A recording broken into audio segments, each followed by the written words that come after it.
भारत की surgical strike के बाद नवाज शरीफ अपने ही बनाए जाल में पूरी तरह से जकड़ गए हैं।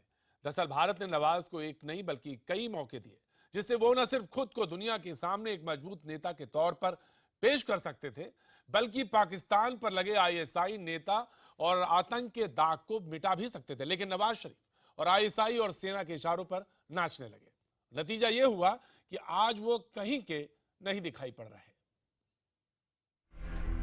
अपने ही घर में घिरे नवाज, अपनी ही करतूतों के शिकंजे में शरीफ, नवाज के तख्ता पलट की हो रही तैयारी कि जब एक प्राइम मिनिस्टर करप्शन करता है, वो सारा मुल्क तबाह करके करप्शन करता है, वो मुल्क के इदारे तबाह करके करप्शन करता है, वो मुल्क की नैब तबाह करके करप्शन करता है।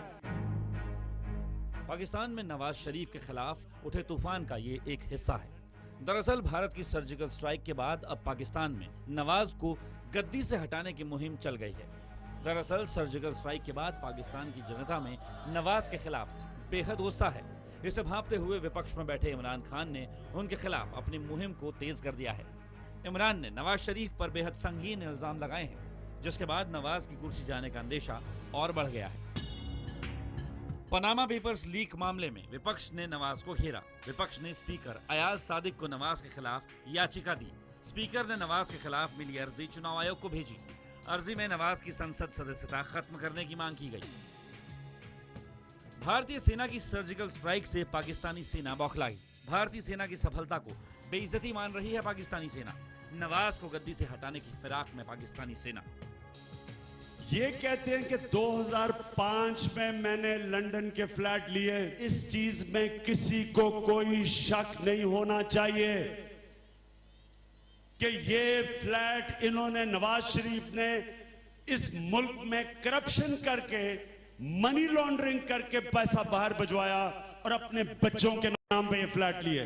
दरअसल नवाज शरीफ अपने ही बनाए जाल में उलझ चुके हैं। एक तरफ जहां वो आतंक को खत्म करने की कस्में खाते रहे और विदेशों से पैसा लाते रहे, वहीं दूसरी तरफ सेना और आईएसआई की मदद से आतंक की नर्सरी तैयार करते रहे। लेकिन भारत के सर्जिकल स्ट्राइक के बाद उनका ये खेल बेनकाब हो चुका है। अब ना उनकी जनता उनके साथ है, ना ही उनकी सेना। पोल खुलने के बाद नवाज घर में तो घिरे ही गए हैं। अंतर्राष्ट्रीय मंच पर भी उन्हें कोई साथ नहीं मिल रहा है। ऊपर से उनके मंत्रियों की परमाणु हमले की गीदड़ भभकी ने पूरी दुनिया को उनके खिलाफ कर दिया है। हमारी सरजमीन के ऊपर किसी ने कदम रखा और किसी के अज़ाइम जो हैं वो हमारी सालमियत के मुताबिक जो है, उनके मुतल्लक जो है वो ख़तरनाक हुए, तो हम गुरेज नहीं करेंगे अपनी दफा के लिए उन वेपन्स का इस्तेमाल करें। नवाज के मंत्रियों के इन बयानों की पूरी दुनिया में निंदा हो रही है। अमेरिका ने पाकिस्तान को दो टूक शब्दों में कह दिया है कि पाकिस्तान इस तरह के बयानों से बाज आए। पाकिस्तान की परमाणु हमले की धमकी से अमेरिका नाराज। अमेरिका ने दी पाकिस्तान को कड़ी चेतावनी। परमाणु ताकत वाले देशों के नेता बयानों में संयम बरतें। पड़ोसी देश भी पाकिस्तान के खिलाफ।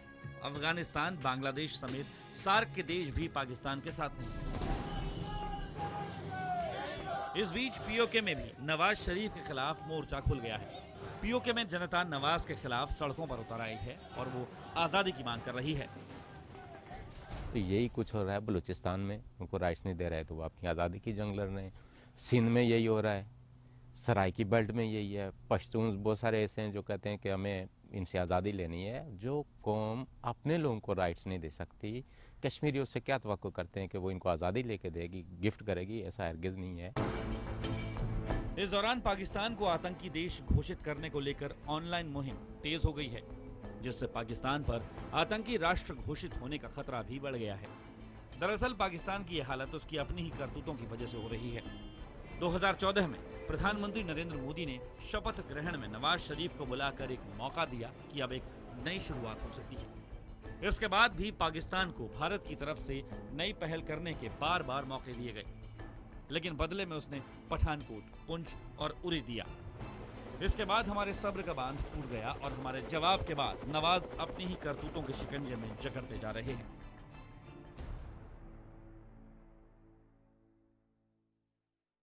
और इसी मुद्दे पर बातचीत करने के लिए हमारे मेहमान हमारे साथ मौजूद हैं।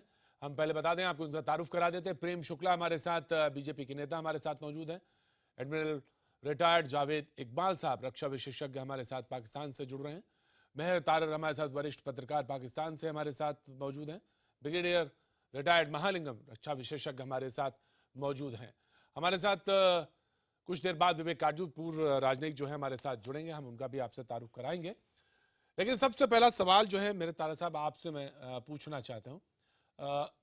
मेरे तरह आप अगर मेरी आवाज सुन रही हो तो मैं आपकी तरफ मुखातिबों के सवाल पूछना चाहता हूँ। मेहर जी, सवाल दरअसल ये है कि ऐसा क्या कारण है कि नवाज शरीफ अपने ही टर्फ, अपने ही घर में घिरे हुए चौतरफा नजर आ रहे हैं, और ये कहा जा रहा है कि भाई भ्रष्टाचार के आरोपों में आप बुरी तरह फंसे हैं, लिहाजा अब आप गद्दी छोड़ दीजिए। मेहर। ओह जी, मेरे से ये आपका जो प्रोग्राम का जो सारा का सारा जो प्रेमिस है प्राइम मिनिस्टर नवाज शरीफ के खिलाफ, इस सीरियसली मैं इस पे as a Pakistani and as a journalist ये कमेंट करना चाहूँगी कि यू हैव, आपके पास बातें सारी ठीक हैं, लेकिन आपने उन सबको अपनी मर्जी से ट्विस्ट कर दिया है और अच्छा, आप डिस्टॉर्ट अपनी कर मर्जी दिया से है। मुझे बताइए। हाँ, नहीं, मैं अपनी मर्जी से नहीं बताऊंगी। I actually I am unfortunately one of those people कि मैं कोशिश करती हूँ कि मैं सच बोलने की कोशिश करूँ। आई एम अ पीटीआई वोटर। मैंने इमरान खान को वोट दिया था 2013 में, और मैं आज के दिन तक पीटीआई को सपोर्ट करती हूँ as a normal regular citizen. काम तो मैंने अखबार में दोबारा मार्च में दोबारा शुरू किया। उस चीज़ के बावजूद इमरान खान जो प्राइम मिनिस्टर नवाज शरीफ के बारे में कहते हैं, या प्राइम मिनिस्टर बेनज़ीर भुट्टो के बारे में कहते थे, प्रेसिडेंट आसिफ जरदारी के बारे में कहते हैं, उन सारी बातों में बहुत सारी सच्चाई है, लेकिन वो आज से नहीं कह रहे। वो ये बातें 1996 से कह रहे हैं, जब उन्होंने पाकिस्तान तहरीक इंसाफ शुरू की थी। इस ऑर्गेनाइजेशन का, इस पार्टी का मकसद ही सिर्फ और सिर्फ पाकिस्तान में जो करप्शन है, जो कि आपके मुल्क में भी है और दुनिया के बहुत सारे मुल्कों में एक बहुत बड़ा इशू है, उसके खिलाफ आवाज़ उठाने के लिए की थी। और वो आज के दिन तक उसी चीज़ के ऊपर उनका मेन बेसिक प्रेमिस है ही ये कि वो अकाउंटेबिलिटी के लिए आवाज़ उठाते हैं। 2013 में जनरल इलेक्शंस के बाद इमरान खान ने चार कंस्टिट्यूएंसीज के लिए कहा कि यहाँ पे रिगिंग हुई है और उनके लिए हमें उनकी इन्वेस्टिगेशन चाहिए, जो कि बिल्कुल जस्टिफाइड था। उस पे पाकिस्तान मुस्लिम लीग नवाज शरीफ ने, क्योंकि उनके पास मेजॉरिटी थी, उन्होंने आएं बाएं शाएं की, उन्होंने बहुत ज़्यादा वक्त ज़ाया किया, उन्होंने उसको अवॉइड करने की कोशिश की, लेकिन इवेंचुअली ऐसा नहीं हो सका। जुडिशल कमीशन बना और उसके बाद ये साबित हुआ कि कोई इंस्टीट्यूशनलाइज्ड रिगिंग नहीं हुई, लेकिन देयर हैव बीन एनॉमलीज जो कि हमारे सिस्टम में बहुत ज़्यादा, क्योंकि आज के दिन तक हम उंगली से और वो हाथ के ऊपर अंगूठा लगा के इलेक्शन में करते हैं। बहुत सारी इरेगुलरिटीज़ हैं हमारे इलेक्शन सिस्टम में। दूसरा, ये जो करप्शन के जो चार्जेस हैं, ये नवाज शरीफ पे बहुत अरसा पहले के हैं और ये भी अर्ली 90s के हैं, कि उनकी फैमिलीज़ की कुछ ऐसी कंपनीज़ हैं ओवरसीज़ जिनका कोई हिसाब किताब पाकिस्तान में नहीं है। Imran Khan is justified in asking for जी, मैं अकाउंटेबिलिटी वही इन दैट सवाल पूछ रिस्पेक्ट। रहा हूँ, बिल्कुल लेकिन मैं वही सवाल पूछ एक रहा हूँ। आखिरी बात, Pakistan, and as I said, I am not Pakistan Muslim League voter. Pakistan में जब से ये गवर्नमेंट आई है 2013 से, उस वक्त से लेके आज तक जितने बाई इलेक्शंस हुए, mostly like let's just say more than 90% of the by elections have been won by the same party, Pakistan Muslim League. Pakistan Muslim League just swept the election in the Kashmir on our side. Pakistan Muslim League has actually managed to keep its electoral popularity very very clear. So I do hope कि इमरान खान की statements को सिर्फ एक domestic sense में लिया जाएगा. It doesn't really say कि पाकिस्तान में नवाज शरीफ की पॉपुलैरिटी को किसी हिसाब से इलेक्शनल बेसिस विवेक पे कोई काजू फर्क साहब पड़ता हमारे साथ, बिल्कुल मैं आपने लॉजिक से बात रखी। मैं विवेक काजू साहब हमारे साथ मौजूद है, पूर्व राजनयिक हैं, मैं उसी लॉजिक के साथ आपको जवाब भी देना चाहूंगा। सवाल यह है विवेक काजू साहब, तमाम जगह से, चाहे पनामा पेपर लीक्स में लगातार बोल रहे हो इमरान खान तरीके पर, चाहे इमरान खान और सहित पूरा विपक्ष हो नवाज शरीफ के बारे में कह रहा हो, भारत के ऑपरेशन से सेना भी से लेकर तमाम ऐसे बयान हैं जो लगातार उनकी होम टर्फ में उनको परेशान कर रहे हैं नवाज शरीफ को। ये बात जो कि अभी कुछ देर पहले तरार इसका जवाब दे रही थी। जी काजू साहब, पूरी की पूरी जो होम टर्फ है वो खिलाफ है। देखिए, दो बातें हैं। पहली चीज़ कि ये सही है कि नवाज शरीफ की पार्टी पंजाब में बहुत ही प्रबल है।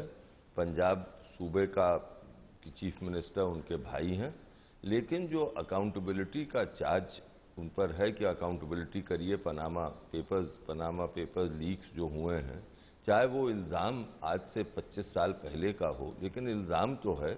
और पाकिस्तान की राजनीति में इमरान खान की वजह से उसने तूल पकड़ा है, पहला। दूसरा, फौज, पाकिस्तानी सेना ने भी इसका फ़ायदा उठाया है। मेहर तरार जी को याद होगा कि कुछ माह पहले जब ये बात अखबारों में आई थी, तब सेना की तरफ से और राहिल शरीफ साहब की तरफ से खुद साफ इशारा हो गया था कि इस पर नवाज शरीफ साहब शुड कम क्लीन। इसीलिए नवाज शरीफ साहब को 2 बार पाकिस्तान की आवाम के सामने जाना पड़ा था और अपना खुलासा देना पड़ा था और बताना पड़ा था कि उनकी फैमिली बिल्कुल क्लीन है। उन्होंने तो उसका इतिहास बताना शुरू कर दिया था कि किस तरह जुल्फ़िकार अली भुट्टो ने उनके साथ ज़ातियाँ की थी, उनकी फैमिली के साथ, और किस तरह उन्होंने सऊदी अरेबिया में जाके फिर अपना कारोबार शुरू किया। तो इससे क्या मतलब निकलता है? इससे यही मतलब निकलता है कि वो कहीं ना कहीं दुर्बल पड़े हैं। फिर उन्होंने जब से बुरहान वानी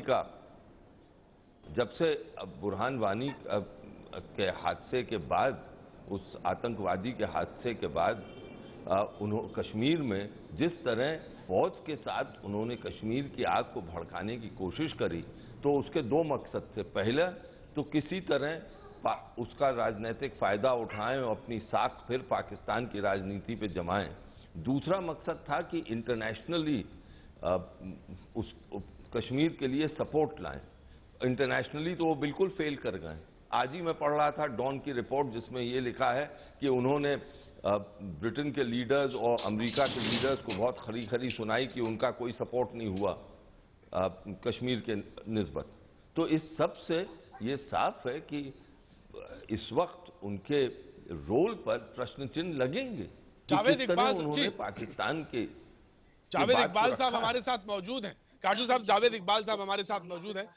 जावेद साहब, जिस तरह से अभी इशारा काजू साहब कर रहे थे कि अपने होम टर्फ में चारों तरफ से घिरे हुए हैं, चाहे वो इल्जाम पुराने हो, लेकिन जवाब देने की बात तो उनकी है और मौजूदा समय में जवाब देना है। और जिस तरह से बात ये कही जा रही है कि पूरी दुनिया में आप किनारे हुए हैं, ये एक बड़ा चिंता का सबब है और इसे लगातार आप पे दबाव बन रहा है। जावेद साहब, देखिए बात ये है, शुक्रिया। देखिए बात ये है कि जो ट्रांसपेरेंसी है या जो ये करप्शन है, एक सेपरेट इशू है, वो डोमेस्टिक इशू है। और जो इस वक्त बॉर्डर पे जो चीज़ें हो रही हैं, जो कश्मीर में जुल्म हो रहा है, वो एक सेपरेट टॉपिक है। उसका नवाज शरीफ के साथ कोई ताल्लुक नहीं है। मैं आपके एनालिस्ट से एग्री नहीं करूंगा। जावेद साहब, जब मजबूती की जरूरत हो तो उस समय ऐसे सवाल जब आप सड़कों पे पूछें, लगातार पूछें, तो कमजोरी तो होती है। देखिए बात सुने, आप 5 गुना हमसे ज़्यादा मजबूत हैं। अगर आपको मजबूती का एक मुझसे चाहिए इशारा, लेकिन आप मुझे बात सुनिए कि ये जो है, आपको पता है कि कल ऑल पार्टीज मीटिंग भी हो रही है। इमरान खान साहब वहाँ जा रहे हैं और उन्होंने कल मोदी जी को खड़े होकर साफ एक पैगाम दिया है कि मोदी जी आप सुन लो, हम भले कितने भी आपस में हाथापाई हों, लेकिन आपके सामने पूरी कौम, पूरी फौज। और एक मेरा और पैगाम सुनने, देखिए बात सुने जावेद साहब, वो तो मजबूरी है। आप सेना को बोल ही नहीं सकते कुछ, तो इसलिए तो मजबूरी है, एक बहुत बड़ी मजबूरी है, बोलना ही पड़ेगा। तो भाई देखें, हमारे तो ईमान का हिस्सा है ना, हम तो धरती माता को मां नहीं मानते ना। हमारा तो ईमान जो है, हमारे जो फौजी हैं वो हमारे हीरो हैं और पूरे पाकिस्तानियों के हीरो हैं। हम आपका कोई अमेरिका कहे, रूस कहे, इंडिया कहे, हम उस पर नहीं जाएंगे।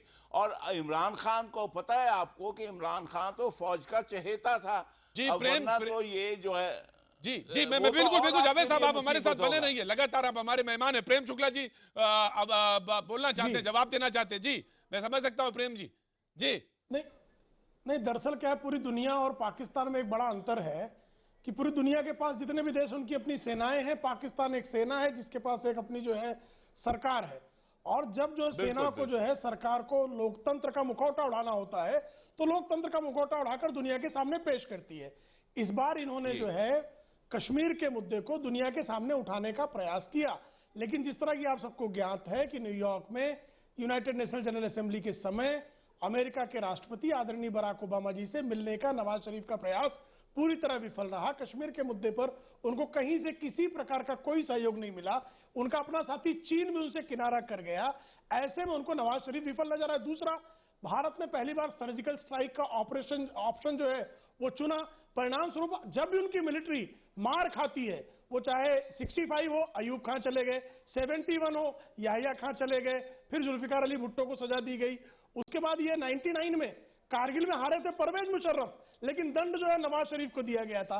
तो उसी तरह से अब जब मार खाने की इनकी बारी आई है, जब इनकी सेना जान रही है कि वो जो है अब आतंकवादियों को बहुत दिनों तक पाल पोस कर पीओके में रख नहीं सकती, पीओके की जनता भी उनके खिलाफ है, और पीओके में अब सर्जिकल स्ट्राइक अगर होगी तो दुनिया में कोई इनका साथ नहीं देगा, ये मारे जाएंगे।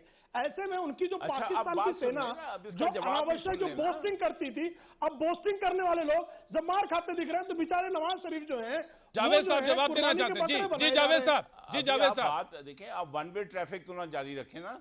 देखिए बात ये है कि फिर इसका मतलब ये हुआ कि जो आपकी बढ़तरी हुई या हमारी फौज नीचे हुई तो उसकी पनिशमेंट नवाज शरीफ को मिलेगी। तो इसका मतलब यह है कि मसला आपका फिर हल ना हुआ, क्योंकि आप तो असल डर तो आपको पाकिस्तानी फौज से है, नवाज शरीफ से डर नहीं है आपको। उससे क्या करना है? कौन डरता है यार? अफगानिस्तान में नहीं डरता। अरे भाई अभी ईरान भी चला चला रहा है आपके यहाँ। ईरान भी पाकिस्तानी फौज पाकिस्तानियों के लिए डर है। तो फिर आप शोर क्यों मचा रहे हैं? क्या चल रहा है? जावेद साहब बिल्कुल शोर नहीं मचा रहे। एक सेकंड जावेद साहब, मैं आपको ये याद दिलाना चाहता हूँ लोगों को कि पाकिस्तान के प्राइम मिनिस्टर जो कि आज डमी है, अरे भाई डमी बनाया है पाकिस्तान। ब्रिगेडियर महालिंगम, जावेद साहब रात को ख्वाब देखते हो, ख्वाब से बेदार हो गए हो कि नहीं? अभी जी जावेद साहब चुके हैं, ख्वाब टूट चुके हैं।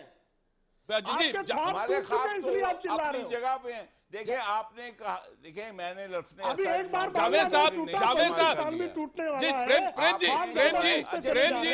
प्रेम जी अगर पाकिस्तान टूटेगा तो आपके भी 20 टुकड़े हो जाएंगे। जी महालिंगम साहब, ब्रिगेडियर महालिंगम कुछ बोलना चाहते हैं। प्रेम जी, ब्रिगेडियर साहब, ब्रिगेडियर महालिंगम, लॉजिक से बात करें, आराम से बात करें और तहम्मुल से बात करें। मैं आपको ये बोलना चाहता हूं जावेद साहब कि जो नवाज शरीफ आज पाकिस्तान के अंदर प्राइम मिनिस्टर है, ये एक डमी प्राइम मिनिस्टर है। ये डमी प्राइम मिनिस्टर वो अपने आप नहीं है, इनको डमी बनाया गया है वो पाकिस्तान की मिलिट्री।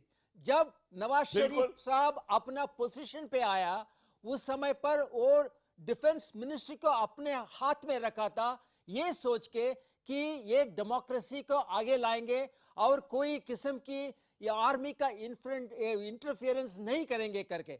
लेकिन मगर क्या हुआ टुडे, आज है आपका डिफेंस मिनिस्टर है, ये परमानेंट पक्का डिफेंस मिनिस्टर नहीं है। ये एक डिफेंस मिनिस्टर है जो कि एडिशनल चार्ज होल्ड कर रहा है। इनका मेन पोर्टफोलियो है पावर एंड वाटर। दूसरा जो डिफेंस सेक्रेटरी है टुडे वो एक आर्मी ऑफिसर है। तीसरा आप आपका फॉरेन मिनिस्ट्री ले लीजिए, उधर फॉरेन मिनिस्टर नहीं है गवर्नमेंट के अंदर। और जो आपका सरताज अजीज जो है, इनका कोई ऑफिशियल पोजीशन नहीं है। मेहरबानी करके ये समझ लीजिए कि ये जो पाकिस्तान की जो सर जावेद साहब जवाब दीजिए, अंडर इन्फ्लुएंस है जो ये जो लॉजिक है इसी पे जवाब देने देंगे तो मैं दूंगा ना, अगर जवाब देने ही नहीं देंगे तो मैं क्या जवाब दूंगा? नहीं हुजूर आप बोलिए। आपका जो मतलब है, आपका मतलब है कि ये सारी काम आर्मी कर रही है, क्योंकि हमारे पास ना परमानेंट डिफेंस मिनिस्टर है ना। मैं तो आपको ये कह रहा हूं ना, देखिए आपकी हर कौमों के अपने मयार। जावेद साहब आपका ऑपोजिशन ही पूछ रहा कि आपके पास डिफेंस मिनिस्टर नहीं है। मैं तो बोली ना, ये सवाल पाकिस्तानी मीडिया में मेरे तारड़ साहब बैठी है, मेरे तारड़ साहब खुद सवाल कर लें। मैं उनके बात का जवाब दे रहा हूं, अभी जवाब सुन लें। देखिए पाकिस्तान के अवाम और पाकिस्तान की फौज एक कालब दो जान हैं, ये यकजा हैं। उसके बाद नवाज शरीफ जाए भाड़ में और सियासतदान जाए भाड़ में। अगर अवाम, देखिए जो हुकूमत होती है अवाम चुनते हैं। अगर मतलब आपका डेमोक्रेसी का कोई मतलब नहीं है, यही आप बोल रहे हैं? नहीं मतलब जी हमें कोई मतलब नहीं है। हमें कोई मतलब नहीं है। आपके पेट में दर्द क्यों उठता है? भाई हमने जैसे मर्जी जिए, जैसे मर्जी मरे, आपके पेट में क्यों दर्द उठ रहा? आप बात करें उनके नहीं, आप ही ने जावेद साहब, आप ही ने कहा था कि हम बात लॉजिक से करना चाहते हैं। मेरे तरार ने कहा, शुरुआत ही करी थी कि लॉजिक से बात करेंगे, लॉजिक से बात करेंगे। बात सिर्फ ये नहीं कि हम कुछ भी करें, आपको मतलब नहीं। आप हमारे पड़ोसी हैं और इस बात से इंकार नहीं किया जा सकता कि हम अपना पड़ोसी नहीं बदल सकते। लिहाजा हमें अगर साउथ एशिया में उसका असर पड़ता है तो बात करेंगे। आज की बहस का सबसे बड़ा सवाल यही है कि पाकिस्तान की सियासत में बुरी तरह से नवाज शरीफ फंस गए। लेकिन इस सब के बीच में एक जो सवाल था, बराबर कहा जा रहा था और इसके सबूत भी हैं कि प्रधानमंत्री नरेंद्र मोदी ने पाकिस्तान के साथ रिश्तों को एक नई शुरुआत करने के लिए कई पहल ऐसी की जिससे सारे लोग चौंक गए। कई मौके दिए उन्हें, शपथ ग्रहण समारोह ने खासतौर से उन्हें बुलाया। इसके बाद नवाज शरीफ के घर शादी समारोह में वो शरीक होने पहुंच गए। रिश्तों की इबारत लिखने और एक मजबूत नेता बनाने के उनके पास कई मौके थे, लेकिन वो लगता है कि कहीं ना कहीं होम टर्फ में ऐसा उलझे कि नवाज शरीफ ने इन सारे मौकों को गवा दिया। हमारे साथ हमारे मेहमान लगातार बने हुए हैं। हम सीधे मेरे तरार के पास जाना चाहेंगे। मेरे तरार, सबसे वाली बात यह कि हमने कई कोशिशें करी, लेकिन वो मौके जो बड़े हो सकते थे उन मौकों को गवा दिया गया। आखिर क्यों? सबसे इंटरेस्टिंग बात यह कि आप लोग सारे के सारे बहुत क्लोजली फॉलो करते हैं पाकिस्तान की पॉलिटिक्स को। इट्स ऑब्वियस, आपको एक एक चीज़ का पता है, कब कहाँ किसने क्या कहा, कैसे हुआ, क्यों हुआ। आप अपना कलर दे लें, but at least you know what's happening in Pakistan. I am just amazed कि आपको किस तरह इस बात का नहीं पता कि नवाज शरीफ साहब को पिछले 2 साल से बहुत ज़्यादा बैकलैश फेस करना पड़ा है पाकिस्तान में, specially from Pakistan Tehreek Insaf and Imran Khan, के वो नरेंद्र मोदी साहब के साथ और इंडिया के साथ ताल्लुकात बहुत अच्छे करना चाहते हैं। कल के या परसों के जलसे में भी इमरान खान का जो अटैक था नवाज शरीफ साहब के ऊपर vis-a-vis India, that was also related to how good the so-called relationship between Nawaz Sharif and Narendra Modi was. So आप लोग you've got it all wrong. Nawaz Sharif साहब, as I said, I am a PTI voter, but Nawaz Sharif साहब ने 90s से शुरू होकर आज के दिन तक हमेशा इंडिया के साथ अच्छे ताल्लुकात करने की कोशिश की है। कामयाब क्यों नहीं हुए?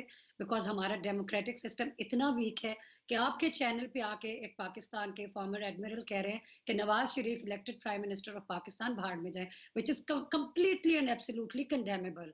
इनको ना ये कहना चाहिए था, and I hope he takes his words back. हम अपनी फौज की बहुत इज्जत करते हैं। नहीं, सवाल तो यही है, जावेद साहब जो कह रहे हैं की बहुत इज्जत करते हैं। नहीं मेरे साहब, जो जावेद साहब कह रहे हैं यही बोला जा रहा है, हमेशा करेंगे। नवाज शरीफ साहब की बेटी ने जिस दिन ये 2 हमारे सोल्जर्स शहीद हुए हैं LOC पे, उन्होंने उनके बारे में ट्वीट किया कि ये पाकिस्तान के बेटे हैं हमारे, और मरियम नवाज शरीफ या इमरान खान या ABCD सबके फौज के साथ बहुत जावेद साहब जो कह रहे हैं और हमेशा रहेगी। रिस्पॉन्सिबल आदमी है, रिस्पॉन्सिबल है, रिटायर्ड एडमिरल है। जावेद साहब ये कह रहे हैं भाड़ में जाए। नहीं, मैं तो कह रहा हूं कि जो इंडिया, देखिए इंडिया के साथ दोस्ती उनको महंगी पड़ी, ये बात सही है ना, ये खुद कह रही हैं। दूसरी, जब ये कहते हैं कि अगर डेमोक्रेसी जो है, जावेद साहब कैसी बातें कर रहे हैं? हम दोस्ती करना चाहते हैं, आप कह रहे महंगी पड़ी। यही बात को मैं कह रहा था। मैं तो इनको कह रहा हूं कि डेमोक्रेसी अगर उनको आप देखिए, और दूसरी बात इनको समझ ही नहीं आई। मैं ये कह रहा हूं कि हमारे लिए कश्मीर, मेरे लिए उनको दोस्ती महंगी पड़ी कि नहीं? आप बताइए कि इमरान खान ने उनको अगर पाकिस्तान बिल्कुल महंगी पड़ी। अगर इमरान खान, देखिए बात सुने, अगर इमरान खान मैंने था परवेज नहीं, मैं उनको बात करूं, उनको महंगी पड़ी कि नहीं? मुझे बात करना, आप चुप हो जाए प्लीज 2 सेकंड के लिए। मैं आपको अपने मुल्क से हूं, let me finish. Do not fight with me on an other countries channel. उनको महंगी नहीं पड़ी। आप हमारे LOC पे कॉन्स्टेंटली नॉन स्टॉप जो कुछ होता है उसकी रिस्पॉन्सिबिलिटी नवाज शरीफ या उनकी गवर्नमेंट के ऊपर नहीं है। Let's be very honest and clear about this. अगर पाकिस्तान की डेमोक्रेटिक गवर्नमेंट्स को इंडिया के साथ शुरू से काम करने की प्रॉपर तरीके से उनको उनमें सेंस होती या उन्होंने किया होता, और शुरू से पाकिस्तान और इंडिया के दरमियान में एक चीज अगर होती, अगर एक ट्रेड का रिश्ता होता पाकिस्तान और चाइना के दरमियान में, तो फिर आपको यही तो समझ नहीं आ रही है, तो पाकिस्तान में ये पाकिस्तान और इंडिया के दरमियान में ये लड़ाई झगड़ा कभी होता ही ना। आपको बेटे क्यों नहीं समझ आ रही है कि वो तो पाकिस्तान फौज को मलिया मेट करना चाहते हैं कि उनके नजदीक असल खर्डल पाकिस्तान के वही है। तो मैं जो बात कह रहा हूँ कि पाकिस्तान अच्छा, आर्मी जावेद यहाँ साहब, पे हम अगर आपस में मेरी लड़ाई इजाजत नहीं कर मुझे इजाजत दें तो पाकिस्तान मैं आर्मी एक मिनट हमारे बोल लिए लूं। अगर बहुत मुझे एक बात important है और कहने दें। हमेशा रहेगी, लेकिन पाकिस्तान बिल्कुल। आर्मी को देखिए- कुछ करने की जरूरत ही नहीं होगी जब पाकिस्तान और इंडिया के ताल्लुकात डिप्लोमेटिकली और गवर्नमेंट लेवल पे अच्छे हो जाएंगे। That's all I am trying to say. आप पाकिस्तान मुझे को बताइए, आर्मी को आप बॉर्डर्स की बिल्कुल नहीं हिफाजत करने रहेगी। की जरूरत ही अगर नहीं होगी एक अगर कश्मीर में हालात अच्छे इलेक्टेड हो प्राइम जाएंगे। मिनिस्टर या गवर्नमेंट वो जो है अपनी रियासती दहशतगर्दी से जो है 60 लाख कश्मीरियों पे जुल्म कर रहे हैं, तो उसके जवाब में हम ये वो खामोश बैठे रहेंगे? वो हमें ये दर्स दे रहे हैं, वो सबक सिखा रहे हैं हमें डेमोक्रेसी का। काटजू मतलब है वो- साहब, काटजू साहब, काटजू साहब बहुत देर से बोलना चाह रहे हैं। काटजू साहब, उनको बंद करिए तो मैं काटजू बोलूं। साहब, जावेद साहब सुन 500 लीजिए। बच्चों की बराए आंखें मेहरबानी, निकाल दें। काटजू साहब बोलिए। बराए मेहरबानी जावेद साहब सुन लीजिए। जी जी जी बोले। देखिए, पहली जो अल्फाज इन्होंने मेहर तरार के लिए इस्तेमाल किए, पेट्रनाइजिंग की, बेटे समझिए आप, कोई इस तरह बोलता है? हिंदुस्तान में कोई भी इस तरह किसी और इंडिविजुअल के लिए नहीं बोलेगा, पेट्रनाइजिंग। दूसरा, आप क्या राहिल शरीफ के लिए कहेंगे भाड़ में जाए राहिल शरीफ, जिस तरह आपने कहा भाड़ में जाए नवाज शरीफ? हिम्मत नहीं पड़ेगी। मैंने कहा कल आपकी खाल मैं उधार दी कहता हूं, जाएगी। देखिए बात सुनिए। भाड़, आपने मैं यही कहा ये- भाड़ में जाए ना, ये इस तरह भाई, देखिए, मैंने- हुकूमतें नहीं चलती हैं। ये अभी- आप अभी लोगों ने अभी आप सुन पाकिस्तान लीजिए। को अपने गिरफ्त में रखा हुआ है। सुनिए आप मेरी बात। हाँ, अब आप मेरी बात सुनिए। किसी महिला के साथ इस तरह इंडियन चैनल पे नहीं पेश आते हैं जिस तरह आप पेश आए। यह आपके मुल्क में होता होगा, हमारे मुल्क में नहीं होता है। पहली चीज। तो आपके मुल्क में, दूसरा, आपके मुल्क में आप जो सुने आप मेरी बातें बात, कर रहे आप पहली हैं, मेरी बात आप सुने। जो झूठ बोल रहे हैं, हाँ, आप हमारे जो झूठ चैनल पे फैला ये नहीं रहे होता हैं, है। क्या झूठ नहीं होता फैला है? रहे? आप सुनने को तैयारी नहीं है कि महिला के तो साथ आप इस बोले तरह तो का सही। व्यवहार? तो आप बोलने नहीं आपको दे रहे, बहुत- तो बोले जावेद कैसे? साहब, आप पहले आप माफी लोगों को तो मांगिए। आदत है ना पाकिस्तान में। जावेद साहब आप माफी मांगिए मंगवाइए जिस तरह से इनसे। आप इस बोल तरह रहे हैं। बोलते हैं। जावेद साहब ये नागवार देखिए, गुजरा है। आप- मेहर आप- मेहर इस तरह मेहर को बोलते हैं, मेहर को भाड़ आप जाए, इस तरह के अल्फाज इस्तेमाल करते मेहर हैं, जो कोई है, जिम्मेदार आदमी। मैं देखिए बात सुने, मेहर जो है, मेहर को मैं बता दूं कि ये वही इमरान खान है जो कि परवेज मुशर्रफ का एमएनए रह चुका है। साहिबा बोलिए, मेहर समझे? मेहर साहिबा नहीं बोलूंगा। बोलिए, सच। समझे? मैं देखिए, आप I- तमीज से I बोलिए। didn't mean मैं बात थोड़ी सुने, तमीज से ये बोलिए। मेहर to me, आपकी लेकिन- आप कौन होते हैं मुझे तमीज सिखाने वाले? देखिए, मेहर जावेद साहब साहब, को जावेद बोले, साहब, उनके बदतमीजी लीडर कर ने- रहे हैं। उनके क्योंकि लीडर ने बदतमीजी कहा कर रहे हैं। नवाज पाकिस्तानी शरीफ लोग को इसी तरह बात करते हैं, वो बेटा और भाई और बहन उन्होंने आगे देखे Didn't देखो mean any बेटी बात disrespect सुनो, to me. बेटी बात सुन लो, ये देखिए, बेटी बात सुन लो, इस तरह तुम जो है patronizing- बेटी ये बात क्यों सुन लो, सुन रहे हो भैया? इस तरह बेटी इनको बात बंद सुन लो, करवाओ। इस तरह He बोल- didn't- बेटी बात सुन लो, बेटी बात देखिए, सुन लो। I know you नहीं, didn't उनकी mean कोई any पर्सनालिटी disrespect to नहीं me, है, उनका sir, कोई लेकिन- बेटी तत्व बात नहीं सुन है, लो, वो कोई फ्री बेटी नहीं बात है। सुन लो, ना ना ना ये ना बेटी बात जावेद सुन साहब, लो, आप ये देखिए। आप बेटी बात सुन लो। इस तरह जावेद बोल- साहब, ये- काटजू ये- साहब जिस बात को कह रहे जावेद हैं, साहब, जावेद आप साहब, कश्मीर काटजू को साहब क्यों जिस नहीं बात को condemn कह रहे हैं करते? मोटी तौर पे उसको समझने की बात कोशिश करिए। बड़ी मोटी बात कह रहे हैं आप वो, भी बताइए। बहुत सुलझी बात कह रहे हैं। काटजू साहब ने हम ये कहा कह you have- रहे हैं, मैंने जो कहा है, मैंने कहा कि अगर नवाज शरीफ जो है, अगर वो उसको इमरान खान ये कहे कि वो तकरीबन इंडिया का एजेंट है या तकरीबन इंडिया के साथ जारी दोस्ती कर रहा है, तो आप वो समझ ही फिर नहीं अगर रहे उसको कि नहीं आपने समझ कहा आ कि रही। भाड़ में जाए नवाज शरीफ। हाँ, मैं ये कह रहा हूँ, अगर नवाज करते हैं। शरीफ, आप बिल्कुल करता हूं मैं राहिल शरीफ के ऊपर, मैं परवेज मुशर्रफ के ऊपर भी इस्तेमाल कर चुका हूं। नहीं तो आप मैं भाड़ में परवेज जाए मुशर्रफ कहिए, के- अभी हिम्मत है तो कहिए जी, कि जी। भाड़ में जाए राहिल शरीफ। ओ भाई, कहिए, मैंने- नहीं हिम्मत है नहीं तो तो कहिए। आप राहिल नहीं जावेद साहब, राहिल जावेद शरीफ साहब आप सोल्जर है। जावेद साहब सवाल का शरीफ- जवाब राहिल दीजिए। शरीफ, आप भाड़ में भाई, जाए, मैं कह रहा हूं राहिल आप भाड़ में जाए नवाज मैं शरीफ कह को बोल रहा देते हूं- हैं। भाड़ में हाँ, जाए बोल नवाज देता हूं, शरीफ। जब अगर मैं कह रहा हूं कि मैं पाकिस्तान में और कश्मीरियों की हमायत में हर एक के साथ जो है वो भाड़ में जाए, अगर उनको कश्मीरियों के जुल्म नजर नहीं आते। तो बलूचिस्तान का क्या होगा फिर? बलूचिस्तान का क्या होगा? पीओके का क्या होगा? जी मालिंगम साहब, मालिंगम साहब, जाएगा। बलूचिस्तान यूनाइटेड नेशन के एजेंडे पे नहीं है। चाहिए हेलो, बात करनी आप बंद मुझे कर दें। बताइए, यूनाइटेड नेशन के एजेंडे पे नहीं है। इस वो आदमी को चुप बलूचिस्तान कराइए में जरा, ये कृपा नहीं करके है। चुप कराइए इसको। जी प्रेम जी, प्रेम जी, आदमी को मैं सुन रहा हूं। बात सुने, ये अगर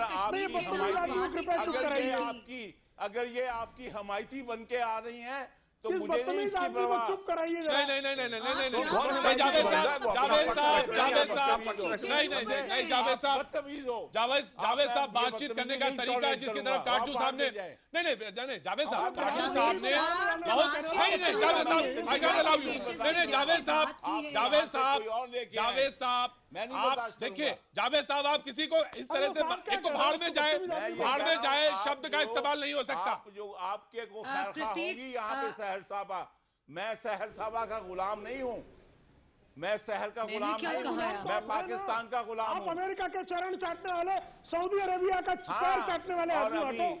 हाँ तो आपको सऊदी तकलीफ क्या अरेबिया हो के रही पैर है? चाटने वाले आदमी हो। आपके भिखारी, आपके भिखारी। मोदी साहब, दुनिया के आपके सबसे बड़े मोदी भिखारी साहब, ये डिबेट कहाँ जा रही है? देखिए, नहीं नहीं नहीं नहीं, this is not the way, this is not the way। नहीं नहीं प्रेम जी, प्रेम जी, आप एक बेहतर जमहूरियत में हैं आप हैं। नहीं प्रेम जी, प्रेम जी आप मत बोलिए, नहीं प्रेम जी, नहीं प्रेम जी, जो जावेद साहब बोल रहे हैं, नहीं जावेद साहब जो बोलने दीजिए प्रेम जी, नहीं वो कोई और लैंग्वेज समझने वाले नहीं है।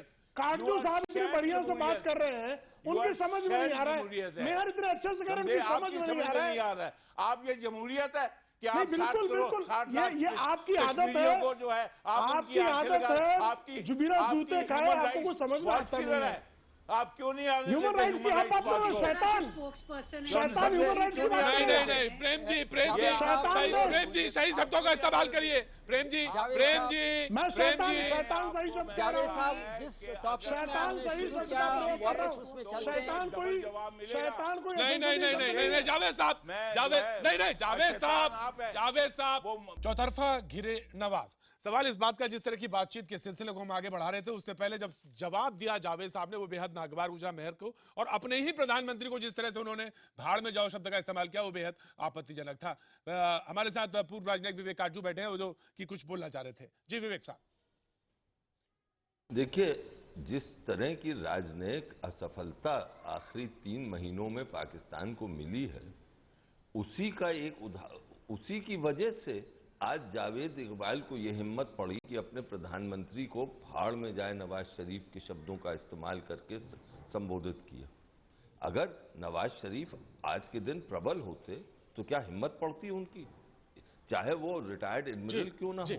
और हमें मालूम है कि पाकिस्तान की सेना का और पाकिस्तान की नौसेना का प्रेम जी जैसा क्लोजिंग रिमार्क, प्रेम जी बोलना चाह रहे थे। जी नहीं, साफ तौर पर दिखाई दे रहा है कि राहिल शरीफ की सत्ता आ रही है और नवाज शरीफ बाहर जाते दिखाई दे रहे हैं, इसलिए भाड़ में जाने की सांड वाली हरकत जो है ये कर रहे हैं जावेद साहब। इनको जो है कम से कम अपने प्रधानमंत्री का जो है अंतर्राष्ट्रीय मंचों पर सम्मान रखना चाहिए, लेकिन जब उस पर भी अपमानित करने को आमादा है तो नवाज शरीफ की स्थिति पाकिस्तान में क्या है, स्पष्ट है। आप सभी मेहमानों का बहुत बहुत शुक्रिया। वक्त की कमी, लेकिन आप सभी लोग हमारे साथ इस अहम मुद्दे पर शरीक हुए, आप सभी लोगों का बहुत बहुत शुक्रिया।